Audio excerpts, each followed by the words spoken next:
నంద్యాల జిల్లా ఆత్మకూరు ఏపీఎస్ఆర్టీసీ డిపోలో జాతీయ రహదారి భద్రతా వారోత్సవాలు ఘనంగా నిర్వహించారు. ఈ కార్యక్రమానికి ముఖ్య అతిథిగా హాజరైన అర్బన్ సీఐ మహేశ్వర్ రెడ్డి సిబ్బందికి పలు సూచనలు చేశారు. పెరుగుతున్న రోడ్డు ప్రమాదాలను నివారించడంలో ఆర్టీసీ డ్రైవర్ల పాత్ర కీలకమని పేర్కొన్నారు. జనవరి 1 నుంచి 31 వరకు జరుగుతున్న ఈ వారోత్సవాల్లో భాగంగా రహదారి నిబంధనలపై ప్రతి ఒక్కరూ అవగాహన కలిగి ఉండాలని సూచించారు. శిక్షణతో భద్రత, సాంకేతికత ద్వారా భద్రత అనే నినాదంతో ముందుకు సాగాలని పిలుపునిచ్చారు. ప్రతి డ్రైవర్ క్రమశిక్షణతో వాహనాలను నడపాలని, మలుపుల వద్ద అప్రమత్తంగా ఉండాలని, ట్రాఫిక్ నిబంధనలను ఉల్లంఘించవద్దని ఆయన కోరారు. ప్రయాణికుల భద్రతను దృష్టిలో ఉంచుకుని డ్రైవర్లు అంకితభావంతో పనిచేయాలని ఈ సందర్భంగా సీఐ సూచించారు. ఈ కార్యక్రమంలో డిపో అధికారులు, ఆర్టీసీ సిబ్బంది మరియు కార్మికులు పాల్గొన్నారు.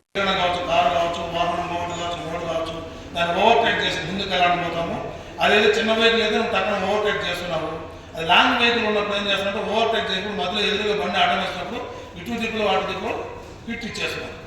జరుగుతున్నాయి లేదు. లాంగ్ వెహికల్ ఉన్నప్పుడు పెద్ద లారీలు కానీ ఇవి మన వరికోత మిషన్లు ఉంటాయి చూసాను. అవి వచ్చినప్పుడు ఏం చేస్తారంటే లాంగ్ వెహికల్ మనము ఓవర్టేక్ చేయాలని చెప్పేసి పోతున్నాము. ఇంకా మనకు ఇటు పోనేది లేదు, అటు పోనేది లేదు. ఎదురుగా బండి వచ్చింది, నువ్వు స్లో చేసిన బ్రేక్ కొట్టినా కూడా ఎదురుగా ఓడుతూ నువ్వు వాడనే హిట్ ఇస్తావు, నువ్వనే హిట్ ఇస్తావు. అప్పుడు తప్పేమవుతుంది? మనం ఓవర్టేక్ చేయకపోయినాం కాబట్టి వాడేమో ఆ రూట్లో వస్తున్నాడు అతను, మనం ఓవర్టేక్ చేయకపోయి దాని రూట్లో వెళ్ళిపోయినాం కాబట్టి తప్పు మన మీదకి వస్తుంది. కాబట్టి అట్లా ఓవర్టేక్ చేసేటప్పుడు కూడా 1-2 సార్లు వెహికల్ ఏమైనా వస్తున్నాయా లేదా అని చెప్పేసి చూసుకొని చేయండి. ఈ యొక్క ట్రాఫిక్ అవేర్నెస్ అనేది కంటిన్యూ కావచ్చు. ఎవరైనా కానీ ప్రయాణికుల యొక్క సేఫ్టీ, సెక్యూరిటీ అనేటువంటి మనకు చాలా ముఖ్యం. కాబట్టి ఆ విషయంలో మీరు కూడా మీ వంతు సహాయ సహకారాలు అందజేసి ప్రజలు సురక్షితంగా గమ్యస్థానాలు చేరుస్తారని చెప్పేసి ఈ అవకాశం ఇచ్చినటువంటి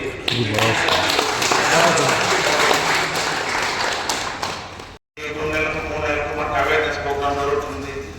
ట్రాఫిక్ అవేర్నెస్ వీక్ అని చెప్పేసి మరియు అవేర్నెస్ మంత్ అని చెప్పేసి రకరకాలుగా జరుగుతుంటాయి.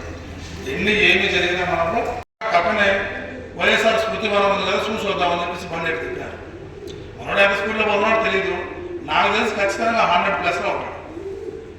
స్లైట్ టర్నింగ్ ఉంది, ఆ స్పీడ్లో పోయినాడు, కంట్రోల్ కాలే. బయట ఉండేటువంటి బ్రిడ్జి ఉన్నది కదా, బ్రిడ్జికి కొడితే ఆ యొక్క కాంక్రీట్ బ్రిడ్జి సుమారుగా ఒక 4-5 అడుగుల కాంక్రీట్ లోతులో ఉండే బ్రిడ్జి తిరిగి నెలలో పడింది. అర్థం చేసుకుని అట్లా ఎంత స్పీడ్లో కొట్టాడు కారు. వాళ్ళు లారీ కొడితే పడిందని అర్థం ఉంది. కారు కొడితే కాంక్రీట్ బ్రిడ్జి లేచిపోయి నెలలో పడుతుంది. అదే కాంక్రీట్ బ్రిడ్జి కానీ లేకపోతే వీళ్ళు డైరెక్ట్ పోయి కాలంలో పడితే అందరూ పోతుంది. అంతే కదా, నెలలో ముందు కుదరదు, డోర్ లాక్ అయిపోతే బయట కాదు, ఊరు చూసేది లేదు. 3 టర్నింగ్లు తిరిగి మళ్ళీ ఈ చెనికి తిరిగింది, ఉల్టా పడుతుంది. ఏమంటే